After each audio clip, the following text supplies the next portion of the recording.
John here, and back with another review, and this is for DJ Donnelly. He wanted me to talk about review Mighty Joe Young, the 1998 movie. And this was good to watch again. You know what? Whenever I think about this movie, I remember back in the day, Disney Channel would have this thing called Movie Surfers. It was like a half-hour show where, they would go behind the scenes of a certain movie. And funny enough, I found some of those segments on YouTube. But at this time, they did and covered, like movies like Mulan, and some other films that you can find. And I remember Movie Surfers did a segment on this movie, where they went behind the scenes and talked to some of the cast and what have you. And again, it was like maybe a half hour, little series. Which I can't believe that's going back, 24 years ago. But yeah, so I do remember that. I don't think I saw this in the theater, but I definitely had this on tape back in the day. I remember watching this quite a bit. And, like I said, it's a good movie. The story here, you have Charlize Theron in the film.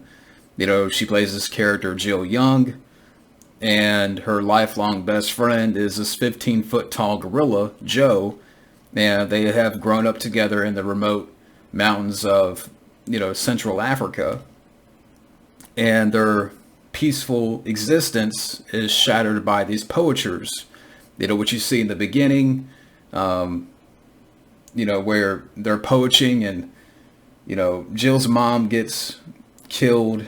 And Jill's mom, says, hey, promise me to look after Joe. And, so in the beginning you see Charlize Theron's character. She's grown up and she has this bond with Joe. But the poachers are, coming into the land. And that's when you have Bill Paxton's character, this zoologist named Greg O'Hara. And at first, Charlize Theron's character doesn't really trust him, but he's a, zoologist that wants to look after Joe, bring him to a safe location. Because he works at this conservation in California, so Bill Paxton wants to bring Joe to the States and have him, protected. So they bring Joe to this conservation, but the poachers, they're able to track down where Joe is at, and, they want to, kill Joe, and so, Charlize Theron, Bill Paxton, they have to stop these poachers, and that's kind of the story here with this movie. Now, the guy who directed this movie, Ron Underwood, if that name sounds familiar, this is the same guy that, prior to this, directed Tremors. He also directed City Slickers, Speechless, and unfortunately, The Adventures of Pluto Nash.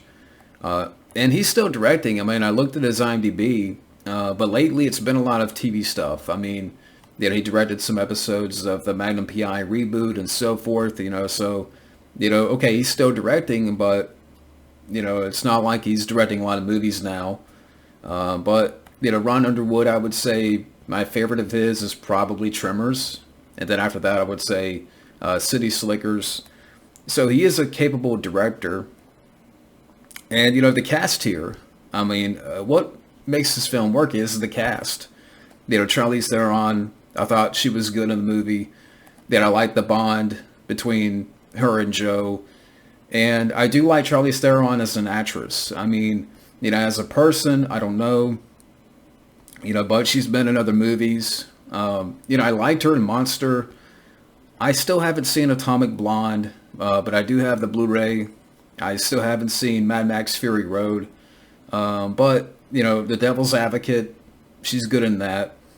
And like I said, she's been in other movies. But I do like her character in this movie. Again, I thought, the bond between her and Joe, it's a sweet bond. Bill Paxton, great actor. I definitely miss the man. Again, he plays Greg O'Hara in this movie, who's a zoologist. And, You know, like I said, I really miss Bill Paxton. You know, yeah, it's just sad that, you know, he's no longer with us, but he left us with a lot of great movies. You know, Aliens, Twister, you know, this movie, and so much more. And Predator 2. But, you know, he's really good support here. You know, I thought him and Charlize Theron had a good chemistry going.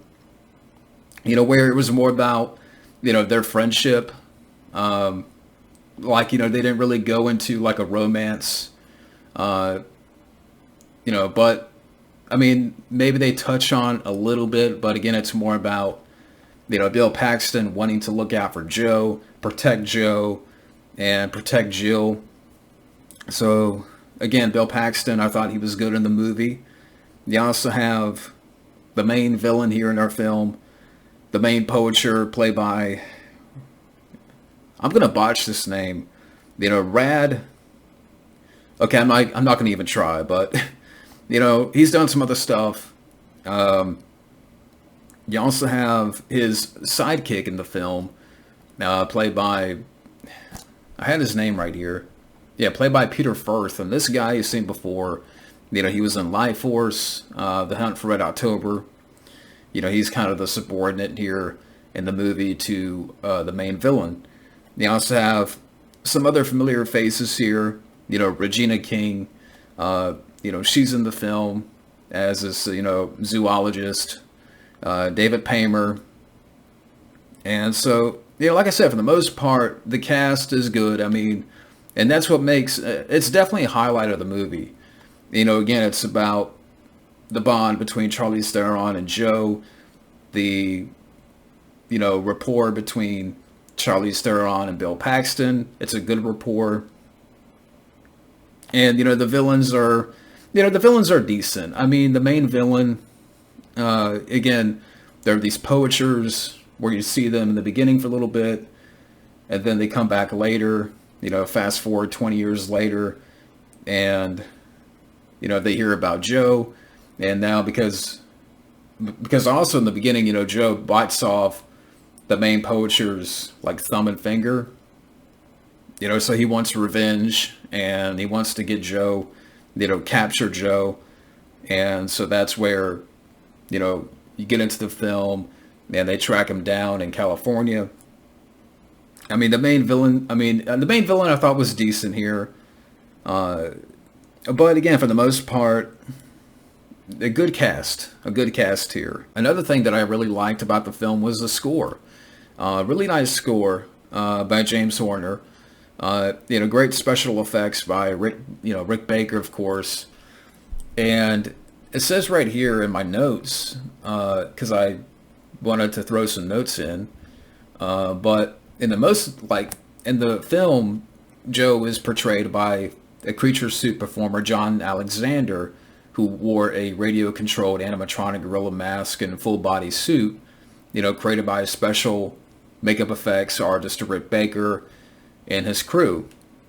And to achieve the scenes, Alexander often acted on miniature sets surrounded by blue screen, visual effects house, DreamQuest images that composited him into footage shot earlier. Joe as an infant was performed by Vern Troyer. And since Gorillas in the Mist, the 1988 movie, you know, Rick Baker stated that he wouldn't do any more projects that involved creating animatronic apes. You know, Baker had to break that statement when he did Baby's Day Out, which is a fun movie, when he featured which featured a gorilla scene. You know, after that, Baker restated that he would not do any more ape projects. But when he got to call to work on this movie, you know, Baker's love for the original film changed his mind, because this is a remake of the 1949 movie. I believe that's the year it came out, which I've never seen. But, you know, he also saw it as a chance for redemption, you know, for King Kong. You know, since he designed King Kong's suit, you know, for the 1976 movie and portrayed Kong himself, this movie was the last for which Baker created an animatronic gorilla suit. He later added Planet of the Apes starring Mark Wahlberg to his ape-centric resume. So there you go. A little bit of, information on that. But, so, and I just hit my desk. But again, the special effects with Joe, it's a good blend of animatronics, and, some good CGI. I mean, again, this is 1998, and I thought there were some interesting shots. For example, the one scene where, Joe, so at this conservation, there's like a dinner, and Joe, breaks into the tent, and there's a shot where Joe kind of breaks through the crowd. I like that shot. And then when you get to the third act of the film, where, he's on this Ferris wheel, and you got all this stuff happening. I thought there were some good shots there, of CG. But, there's also some good animatronics, utilized in this movie. It's a good balance. It's a really good balance here between, again, animatronics and CG. And again, the CG for 1998 still holds up. I think it really looks good here. So as far as like other notes and stuff, I mean, the project. So this was set up in March of 1995. Joe Roth and Disney Pictures president David Vogel. Pre-production started with Rick Baker designing the gorilla, and DreamQuest in charge of computer graphic imagery. Charlize Theron was cast in April of 1997. So the movie was originally intended for a summer 1998 release, but it got pushed to December, which I did not know about. Ron Underwood said that one of the main reasons he wanted to direct the film was having a non-verbal protagonist that still had lots of personality and emotion. Quoting, "I wanted to explore all of that purely on a visual level, and that was exciting and challenging." About 6 writers were brought in, each roughly a week, to polish the script after it was greenlit. So yeah, that's a note. Also, this film received an Academy Award nomination for Best Visual Effects, but it lost out to What Dreams May Come, which is a good movie. But again, interesting.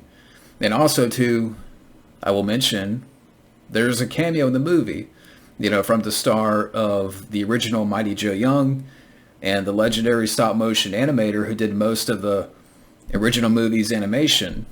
They appear as an elderly couple at the gala in the movie, played by Terry Moore and Ray Harryhausen. So they do have a cameo in the film, which is cool. And, the box office, I mean, the film costed $90 million and it only made 50.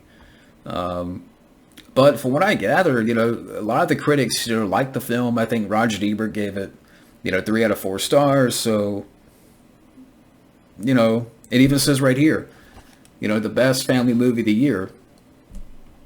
And, it moves at a good pace. I mean, it's near 2 hours, but I never felt it. I was never bored by the film. I try to think about, if I have any nitpicks with the movie, looking back. There's not too many nitpicks with the movie. Maybe I could say, the main poacher, maybe could have been a little bit stronger. Like maybe if you got more of a known name to play the main poacher, you could still have Peter Firth in the film as a supporting villain. But, maybe you could have gotten another actor that is more known to play the main poacher. Like, I wouldn't change, the main cast, because I like Charlize Theron, I like Bill Paxton. They're definitely a highlight of the movie. The score's definitely a highlight. I really like the score, the special effects. So maybe you could say, that, the main villain maybe could have had someone else play that. I don't know, just a thought. Not saying that he's bad, but, Decent, serviceable, decent. And the direction, again, is good by Ron Underwood, who did a good job directing here. And yeah, so, Mighty Joe Young, again, it's a good film to watch again. It's a good film for the family, for kids and adults to watch. And it has a good heart to it. And yeah, so that's my review of Mighty Joe Young. Thank you once again, and thank you to DJ Donnelly. But that's it for now. Thank you for watching, and have a good day.